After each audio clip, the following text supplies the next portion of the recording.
আসন্ন ত্রায়োদশ জাতীয় নির্বাচনকে সামনে রেখে বলা চরফ্যাশন উপজেলার আবদুল্লাহপুর ইউনিয়নের মহিলা দলের উদ্যোগে এক মতবিনিময় সভা অনুষ্ঠিত হয়েছে। শনিবার বিকাল ৩টায় ইউনিয়নের ৩ নং ওয়ার্ডের পঞ্চায়েত বাড়িতে এই মতবিনিময় সভা অনুষ্ঠিত হয়। সভায় আসন্ন জাতীয় নির্বাচনকে সামনে রেখে সংগঠনে আরও শক্তিশালী করা, তৃণমূল পর্যায়ে দলীয় কার্যক্রম জোরদার করা এবং ভোটারদের সাথে নিবিড় যোগাযোগ বৃদ্ধির উপর গুরুত্বারোপ করা হয়। সভায় প্রধান অতিথি হিসাবে উপস্থিত ছিলেন চরফ্যাশন উপজেলা যুবদলের সাধারণ সম্পাদক আশরাফুর রহমান দীপু ফরাজি। এছাড়াও উপস্থিত ছিলেন ইউনিয়ন বিএনপির সহসভাপতি ইউসুফ মাতাব্বর, ৩ নং ওয়ার্ড বিএনপির সভাপতি আজিজুল হক মেম্বার, সাধারণ সম্পাদক আকবর মাস্টার, স্বেচ্ছাসেবক দল নেতা ডাক্তার মন্নান, যুবদল নেতা রিয়াজউদ্দিন, যুবদল নেতা মোসলেউদ্দিন মজনু, যুবদল নেতা আবু বকর সিদ্দিক, স্বেচ্ছাসেবক দল নেতা সাব্বির মাতাব্বর, স্বেচ্ছাসেবক দল নেতা মোহাম্মদ ইব্রাহিম, যুবদল নেতা নিপু মাতাব্বর, সাবেক ছাত্রদল সভাপতি সবুজ পাঞ্চার সহ ইউনিয়ন ও ওয়ার্ডের বিভিন্ন স্তরের মহিলা দলের বিভিন্ন পর্যায়ের নেত্রী ও কর্মীরা উপস্থিত ছিলেন। সবাই প্রধান অতিথির বক্তব্যে বলেন, গণতন্ত্র পুনরুদ্ধার ও মানুষের ভোট অধিকার প্রতিষ্ঠা সবাইকে ঐক্যবদ্ধভাবে কাজ করতে হবে। নারী কর্মীদের মাঠ পর্যায়ে আরও সক্রিয় ভূমিকা পালন করতে হবে। বিএনপি চেয়ারম্যান তারেক রহমান ঘোষিত ৩১ দফা কর্মসূচিতে নারীদের সর্বোচ্চ অগ্রাধিকার দেওয়া হচ্ছে। আপনারা জানেন, এই সমাজে অর্ধেক পুরুষ অর্ধেক নারী। নারীদের ভোট যেরকম গুরুত্ব রয়েছে, পুরুষের ভোটেরও সেরকম গুরুত্ব রয়েছে। কিন্তু এবারে আমরা যেভাবে নারীদেরকে গুরুত্ব দিতে যাচ্ছি, অতীতে কখনোই নারীদেরকে এভাবে গুরুত্ব দেওয়া হয়নি।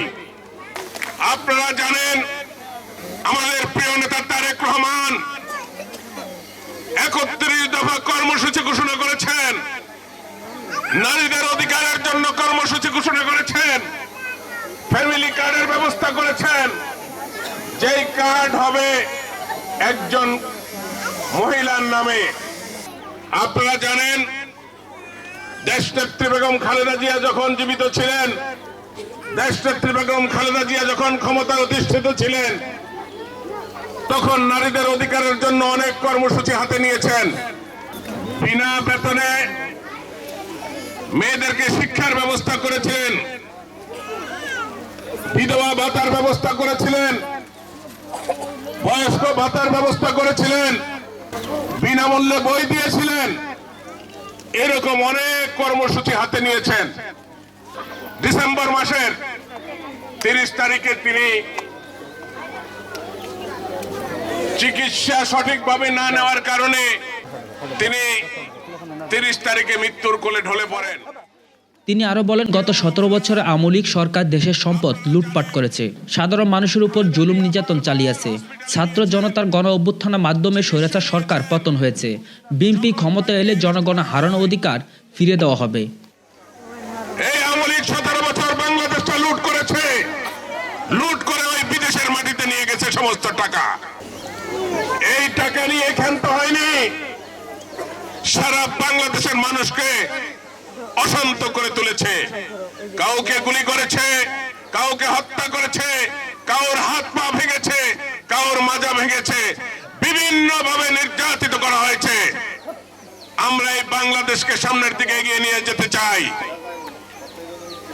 আমরা যারা এই সমাজে অন্যায় করেছে, এই সমাজে জুলুমবাজি করেছে, এই সমাজে ঘর দখল করেছে, জমি দখল করেছে, বাড়ি দখল করেছে, তাদেরকে আইনের আওতায় এনে দৃষ্টান্তমূলক শাস্তির আওতায় আনা হবে ইনশাআল্লাহ।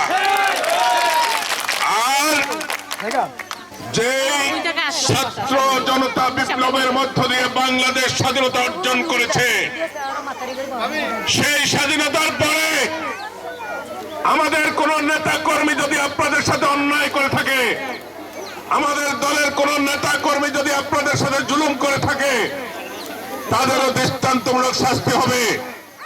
তিনি আরো বলেন, বলা 4 আসনে বিএনপির মনোনীত প্রার্থী ও যুবদলের সাধারণ সম্পাদক নুর ইসলাম নয়নকে আগামী 12 ফেব্রুয়ারি বিপুল ভোটে বিজয় করার আহ্বান জানান। প্রিয় মা বোনেরা, এই দেশনেত্রী বেগম খালেদা জিয়া আমাদের প্রিয় নেতা নুর ইসলাম নয়নকে এই চরফ্যাশন মনপুরা থেকে নমিনেশন দিয়েছেন ধানের শীষের। তিনি আশা করেছেন নুর ইসলাম নয়ন ভাইয়ের মাধ্যমে চরফ্যাশন মনপুরার মানুষকে এগিয়ে নিয়ে যাবেন।